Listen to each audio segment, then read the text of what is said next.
I love this project. I don't care. That's what is making me super passionate right now. So I'm going to do it. Fuck it. You're listening to Marketed by AHBC Group. Hello and welcome to Marketed, the podcast that inspires and guides authentic entrepreneurs to build the soulful brand of their dreams and lead a purpose-driven business. I'm Anne-Héloïse, the host of this podcast and the founder and brand builder-in-chief at AHBC Group, a branding agency based in Miami, Florida.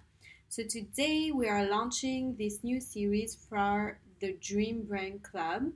So what is the Dream Brand Club, you ask? Basically, it's a community of entrepreneurs and small business owners on their journey to brand building and business slaying. In real life, it is a private Facebook group in which we share exclusive branding, educational content, freebies as well, and where you can also ask questions and get support from me, from other brand experts as well, and from fellow entrepreneurs. So that's the super cool part. We'll also host live group brand coaching sessions and Q&As and a bunch of fun stuff. And also, of course, it's completely free, so make sure to join at the link in the episode description or on Instagram, wherever you're hearing that, unless your fear is stopping you from doing so. So that was a super smooth transition to really start this podcast, because basically today I want to talk about fears when it comes to starting a business, or maybe like leveling up in your business, or any fear that is linked to business, but specifically when starting something. So it can be your whole business, or maybe something like a new project within your business. But basically, there's a lot of fear that also can come with that and hinder your growth or stop you from starting altogether. So we want to do a short episode to kind of cover that and also give you a few tips on how to overcome those fears. So first of all, I want to go through the main fears that can be related with starting a business. So first of all, I think we have the fear of failure. So it may be like, yeah, of course, the fear of the business failing. It can also be linked with imposter syndrome and fear of rejection. So I feel like that's one that's super common. The second one would be the lack of stability, security. Maybe it's fears in regards to finances, in regards to funding. And it doesn't necessarily have to be a fear, but sometimes you don't identify it as a fear, but it's more like a limiting belief. I don't think I will get funding, which is a limiting belief, but in the end it ends up it's tied to fear of failure, like I won't get this funding that I need, or I won't have the finances that I need to launch the business or make it successful, or whatever the case may be. And then also in regards to finances,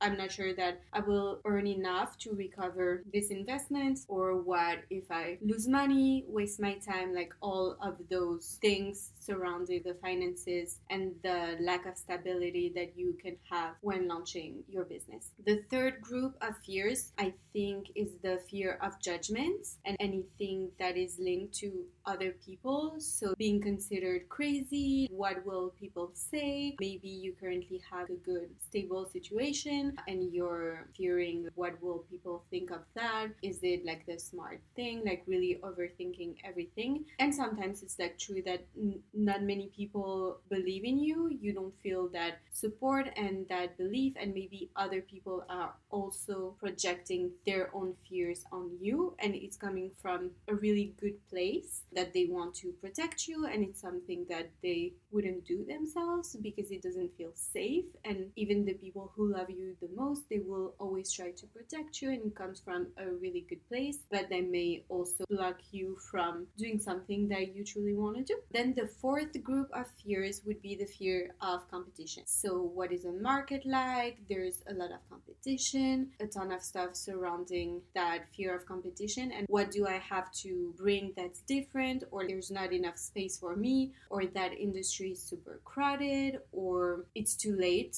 to start, like, I don't know, on this social media platform, so I'll wait for the next thing so I can be one of the first. A lot of those things can come up as well. The fifth bucket is the fear like that you'll get like a lot of responsibility, especially if with your business idea you'll need to have employees, for instance. You can fear that you'll be letting other people down. Also, like all of the pressure that will come with that new business venture that you're undertaking. Then the group number 6 of fears would be the uncertainty, the fear of the unknown and of the change, because you don't know. You can be like super well prepared, but the truth is like, you'll never know what will happen.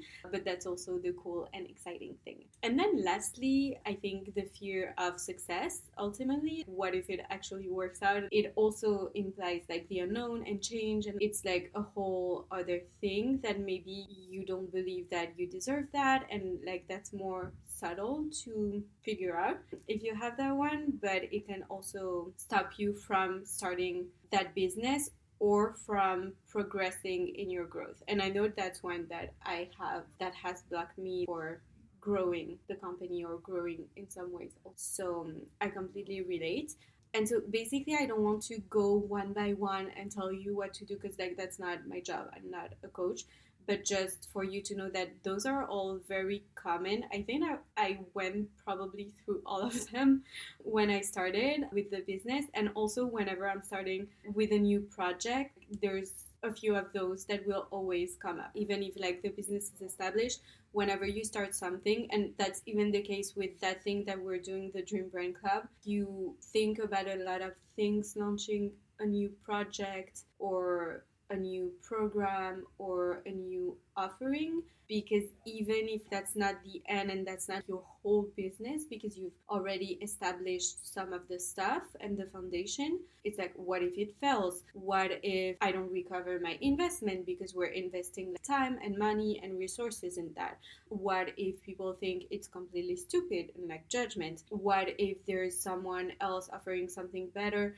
The fear of competition is not a big one for me, because I feel like even if someone else is doing the exact same thing, it's not always the exact same thing. For instance, for this, I know it's not the case, but also with the same service, we each have our own unique styles, and you can really have like, there's enough space for everyone. I really believe that in any space where you're at. All of those fears always come up, so it's up to you to decide how you handle them.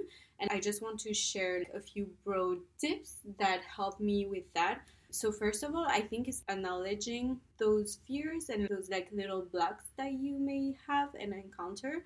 So like basically, what are your fears? Like, did something really speak to you in the things that I mentioned?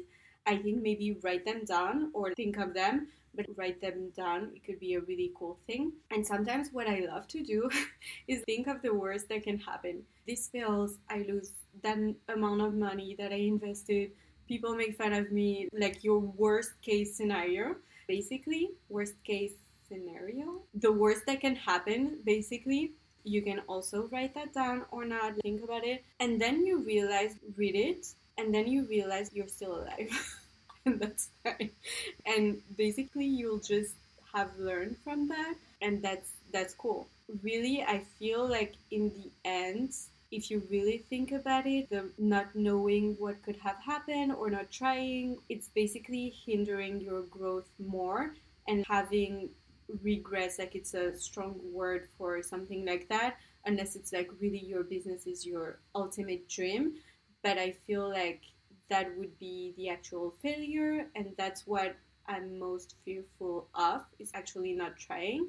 And in any case, yeah, I feel like if you don't do it, prepared for stuff to fail. It's how it is, that some of the stuff that you launch or some business ideas, they will not be the success that you anticipated.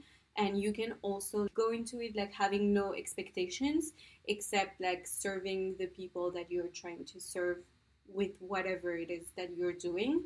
What value does it bring? And even in the end, even if it helps just one person with that one piece of content, that's already a success.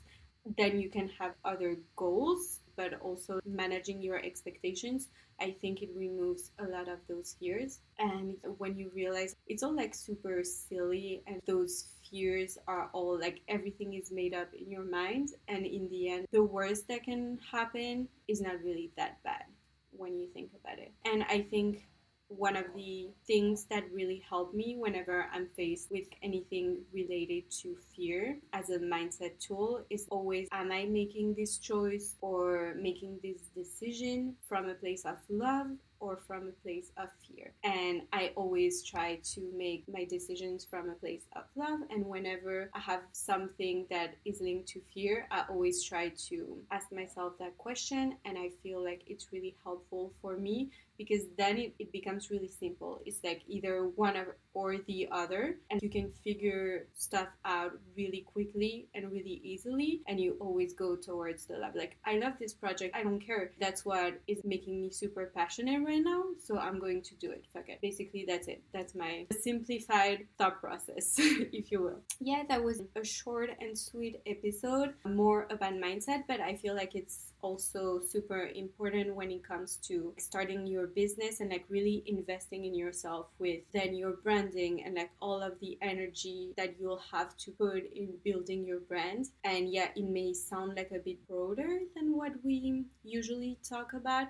but I feel like in the end, the whole branding process takes so much energy, and I feel like that's your whole business. Your brand isn't just your visuals or this or that. Branding is so broad. It's like how people literally feel about what you share with the world, that they can feel if there's fear involved, and that's not, you're not attracting people, or you're not attracting the right people if you come from a place of fear. So yeah, that's my advice for today.